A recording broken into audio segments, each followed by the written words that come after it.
you can tell yourself all you want, like, oh, I'm going to hold space. I'm going to be better. I'm not going to react. I'm not going to get angry or whatever. But when you're in the heat of the moment, then emotions take over.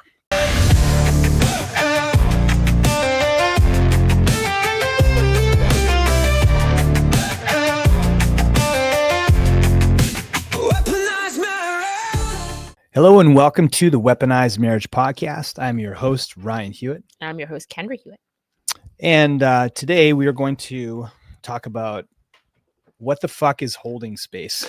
This came up in our last episode because we realized, as we were saying, like, I guess probably most people don't know what the fuck that even looks like. I know I didn't even until recently.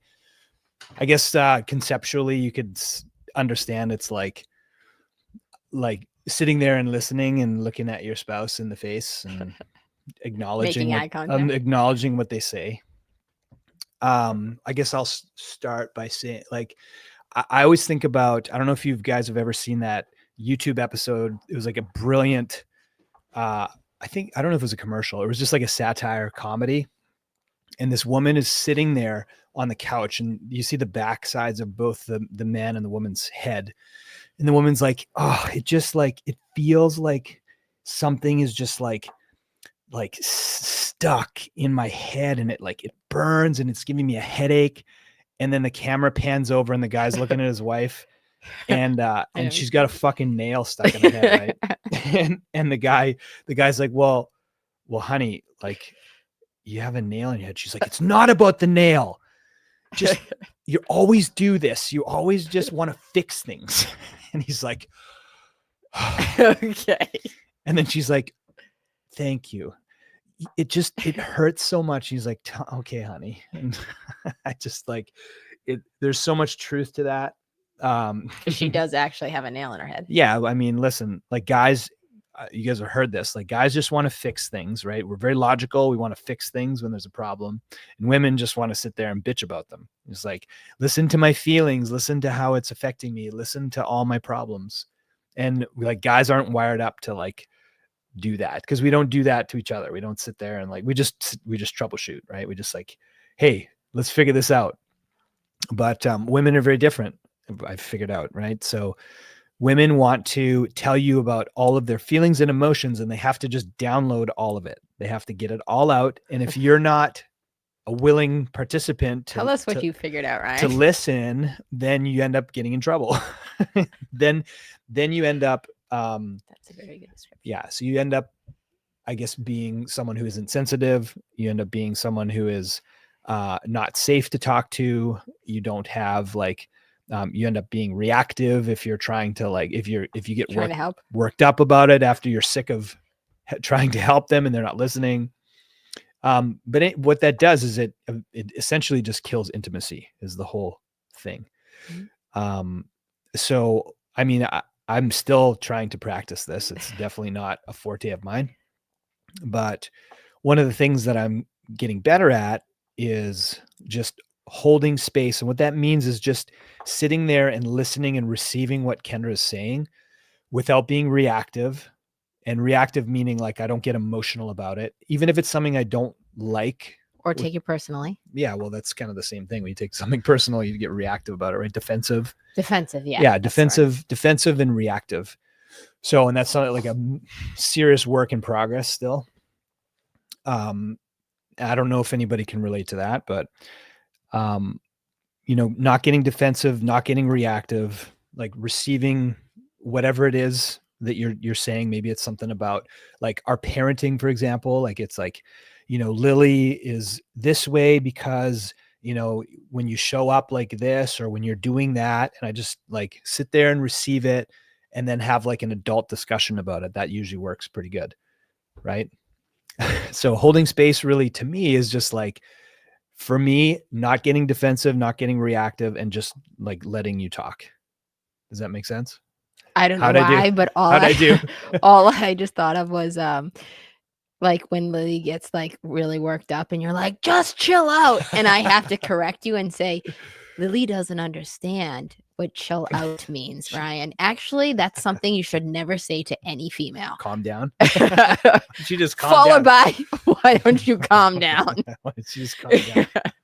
So holding space. I think that this is the reason that we had to dive into talking to this is because, like I said, this is thrown a lot like around of like this term, like what is holding space. And I think that like as coaches, this comes up a lot because it's like that's part of your job, right? Is to learn how to hold space for someone that's processing something or teaching, like trying to work something out where you as their coach is your job is to ask questions and hold the container, right?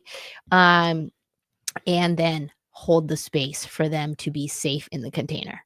Where you and the safety in the container is held by not judging them, hearing them out, and then like just being able to ask the questions that will lead them to process to their own answers or answer their own questions, right?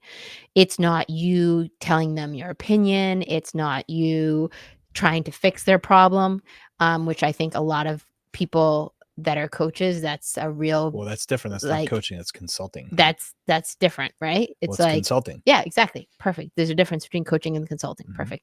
That is a good way to put it. Oh, you're so smart. But holding space when it comes to a relationship, first of all, when you say like it's an intimacy killer, I think that you're really onto something there. But like I want to clarify a little bit there is like when we talk about like intimacy in this capacity, it can be a physical intimacy, but I would really say like we're talking about an emotional intimacy in this right, which is scenario. Which is a prerequisite to physical intimacy for women. Yeah. Guys don't need that so much. Yeah. Women need that more. Yeah, I agree. But I think that like holding space, just like you said, I think you did a really good job actually. Oh, thanks. Describing it, because it is you taking in the information, like I said, not reacting, not judging, not taking it personally and taking it onto yourself, which you used to do really well. What? You would take it personally and you would turn I used it to around. do that well? Yes. You mean I used to? You would turn it around to like all the things that are wrong with you. Yeah, I mean, that's like the narcissist in me though. Right. But there's that in everybody that where it's like, it's so easy to take personally, especially with someone you love, right? It's like, hey, I'm doing a bad job or I should have done this differently. And there's a difference between taking it personally and taking like responsibility for your part in it. So I think for us, one of the things that I really noticed is that you got a lot better at holding space, and that has made our intimacy really, like emotionally, been much stronger because of that. Because you're not trying to fix everything, just like you or just saying, just with like the lady with the nail in her head. She didn't want to know that she had a nail in her head. She just wanted the guy to listen. And I think that that's just what holding space is it's listening without judgment or opinion or advice. And that is making a woman, and we talked about this before, like all women want to be seen and they want to be heard in their relationship. Because when the person that they're with doesn't see them, they start looking for that attention someplace else. And I was just thinking about how even like I think I was telling you this earlier in the week, I was talking to a woman at the gym and she was saying about how she's a trainer, and she was telling me about how like how many clients like in the last couple months she's just been like, she's like, oh, like you're going on vacation, who are you going with? And they're like, are you going with your husband, blah blah? And like how many women have been like, oh, my husband, oh, he found another girl, like like we found another girl. Yeah, she literally said that she had a woman she's working with last week that found another woman, and he left her for another woman, and they have 2 kids and all that kind of stuff. But like every time this trainer would ask her, like, like how's your, like how's everything going and stuff like that, she'd be like, fine. And then like finally she gave this woman, like she asked a couple questions that this woman on this one day really wanted to just kind of like divulge. And so she just listened and she held space for her. And I feel like trainers are kind of like therapists too. Like they're kind of like, or hairdressers. Well, hairdressers do a lot of therapy. You spend enough right? time having conversation with someone and you feel safe. And you feel like you can really share. Yeah. And I feel like even like my hairdresser, Like she's really good at holding space. Mhm. Right. And she has to be because she's running the gamut of all these conversations all day. But the reason I share the one about the trainer is like how many women are like, oh, my relationship's fine. Or like you said, I think a couple when we were chatting too is like, or how many men are like, hey, my, like life's great. I'm good. I'm good. I'm good, which is like minimization of like the actual real truth, right?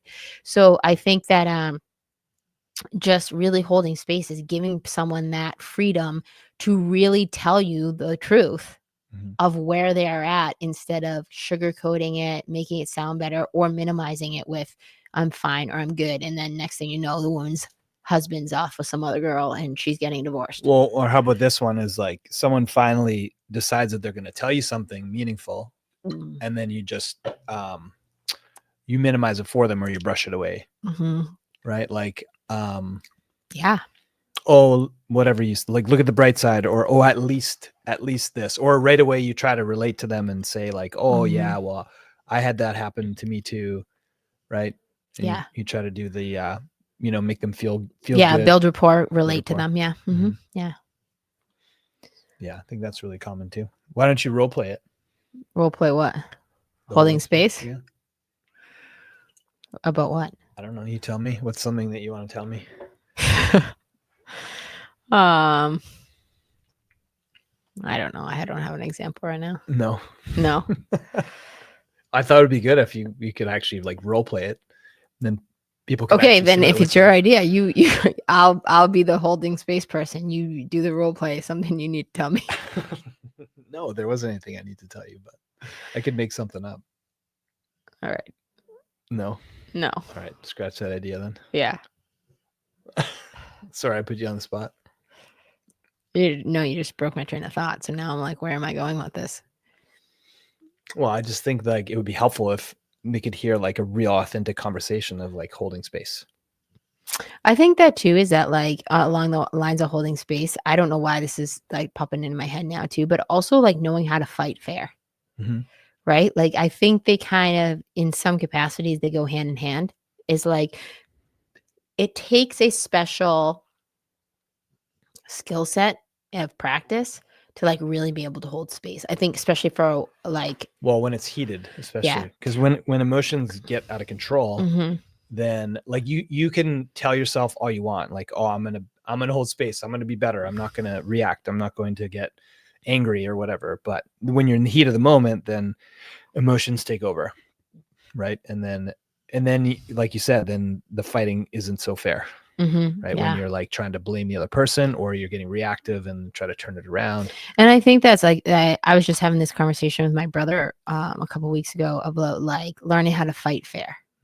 Right? Is like, how does that other person fight? And how do you, I know there's like some experiment where it's like, if you go sit with a therapist and like you have an argument and the therapist can tell within the like a first couple minutes, like, what are the chances of this couple staying together? We should actually like look that up. Right. Well, I think that there's tells when you're, when there's like a couple sitting next to each other, like you can tell by body language, you can see if there's like eye rolls or I know eye rolling. Yeah. Eye rolling was one of them. Yeah. I'm serious. Yeah. You get so mad if I do that. So I wasn't gonna go there, but it's like I think that the like main things of like fighting, if I remember correctly, are like contempt, stonewalling, and then there's another one. Do you remember what it was? Stonewalling, contempt, and no. Also like avoidance, like a runner type personality where it's like instead of like facing it, you run away. Oh, I see. And I think part of like, maybe this is where we need to go with this episode, is part of one of the things that I think became really good for us is that we learned how each other processes, right? Like, I'm an internal processor, so I need a like space to calm down and like actually figure out what the heck is going on.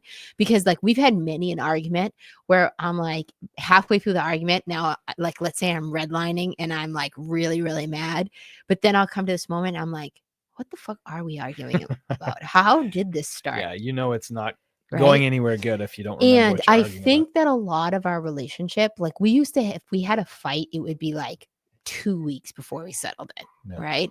And one of the healthiest signs, I think, of a relationship getting better is when you can close that gap on you have an argument and how quickly you recover. Right. Like that's something that I think has really become very apparent. Fitness. It's like a couples fitness. Yeah.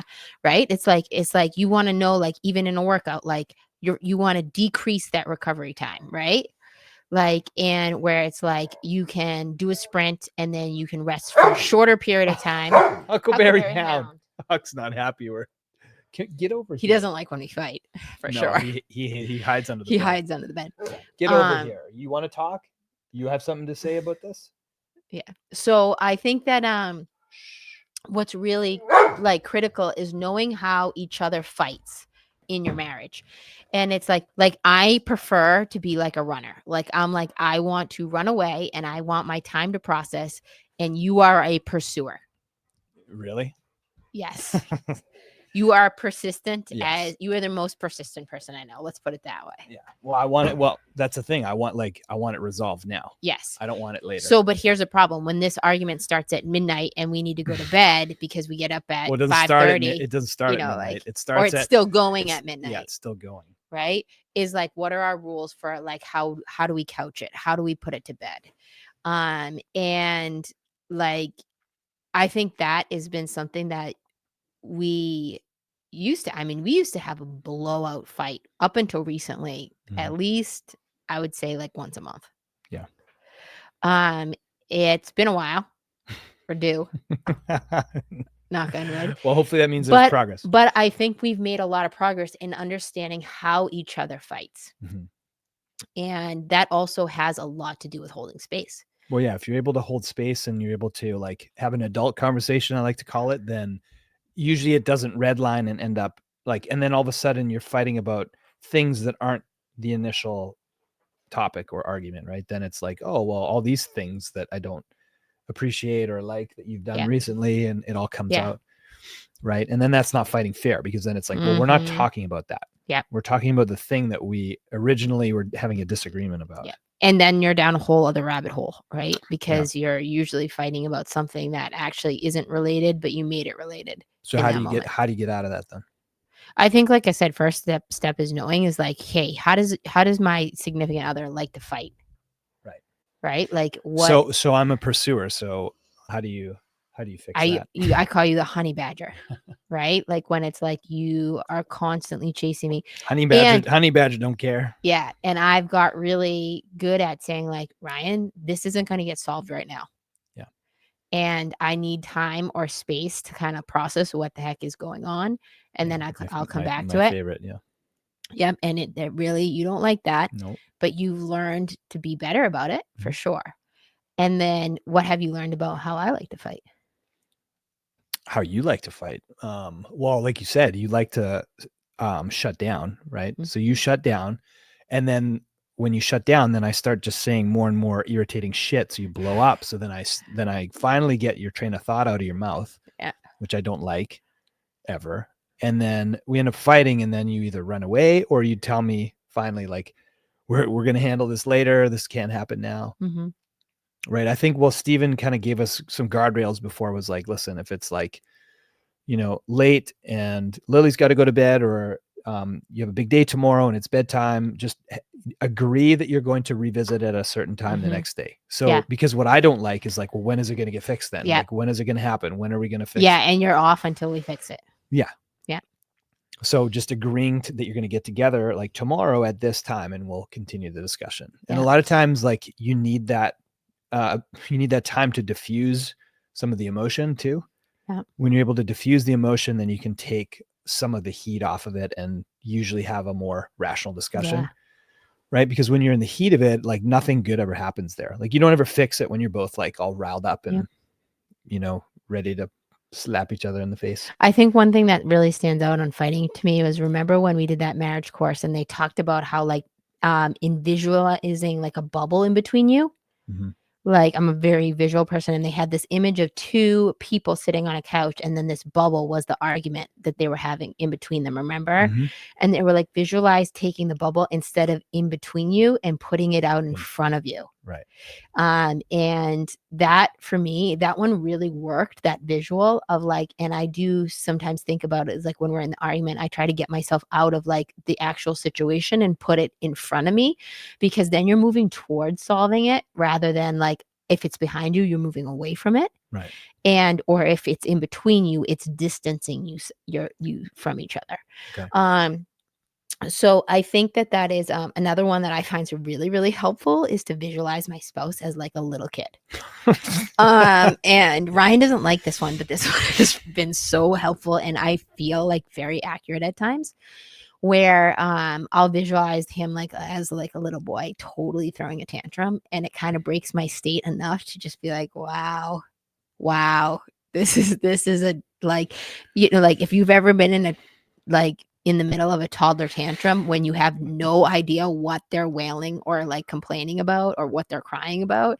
And then at the end, like I find like this happens with Lily all the time. And it's something so silly, like, you put my pink shoes on instead of my red shoes. And I almost like think about Ryan that way, and it helps siphon off some of the like intensity of the moment. That's nice. I think that's good to hear. Just envision me like a petulant little boy. Yeah, I mean, Hey, it's not like I'm hiding from you what like the problem like Lily does, right? Mm-hmm. But Lily inevitably always just needs like attention, affection, or a snack. Yeah. Right? Oh my God. And that's where I think we should end this, is that I had Elizabeth, my therapist, she would say to me, one of the best things that you can do when she's having a tantrum, she would say, ask Lily one of these 3 questions. And I was just sharing this with Mark the other day too, and his girlfriend Brooke. And I was sharing with them, saying, I said that the 3 questions are, do you need a hug? Do you need a nap? Or are you hungry? And Ryan and Brooke at the same time said, wow, I guess those questions would work for me.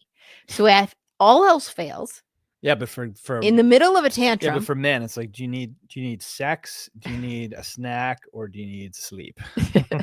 Those are the 3. Yeah. So that's the older version of it. Same thing. Yeah. Yeah. So, but just thinking about I just need a naked hug. And see what happens. Yeah. I'm sure it'll go real well when you're like not in a good place about where we're at. But yeah, just thinking about, you know, like ways you can interrupt your state, I feel like in an argument, but also your partner's, but while being respectful of their boundaries on how they like to fight. And I think that's like a really good way to start to build the muscle of what it takes to actually hold space. Yeah. And that doesn't happen like automatic. It's like anything, it takes practice. Yeah. It's like a muscle, like you said. Yeah. And I just like come down to it too, is like, think about it like women are a storm. They are literally, they can go from 0 to a hurricane so quickly. You don't say. Yeah, especially depending on what time of month it is, right? And men, we just want, like, we need you to be the oak tree, unbendable. No, you need us to be a really skilled sailor. That's what you need. Okay. So in the storm, you got to be able to wait out the storm and not drown. Right? Was it smooth seas never made a skilled sailor? Yeah. I just missed that. You just have to be intentional about like doing it, because it's not going to happen by default. Yeah. Right. And it's also super unhealthy to think that like there's no relationship that doesn't have an argument at some point or something that. Yeah. Like, and if you don't argue, then you have a bigger problem. Yes. Yeah. Yeah, totally. I agree. So learning how to fight fair is a prerequisite to, I think, learning how to really hold space. Yeah, that's good. So turn into holding space and arguing, sort of fighting fair, which I guess, yeah, that definitely applies. Yeah. But you didn't like my role play though, huh? No. No. Or maybe next time. Maybe next time. Yeah. So if you like what we shared, please feel free to share it with someone that might use this information. And then also rate, review, and subscribe to our channel for our next episode. Nice work. Good close. All right, guys, we will see you next week. Thank you as always for listening, and we'll talk soon.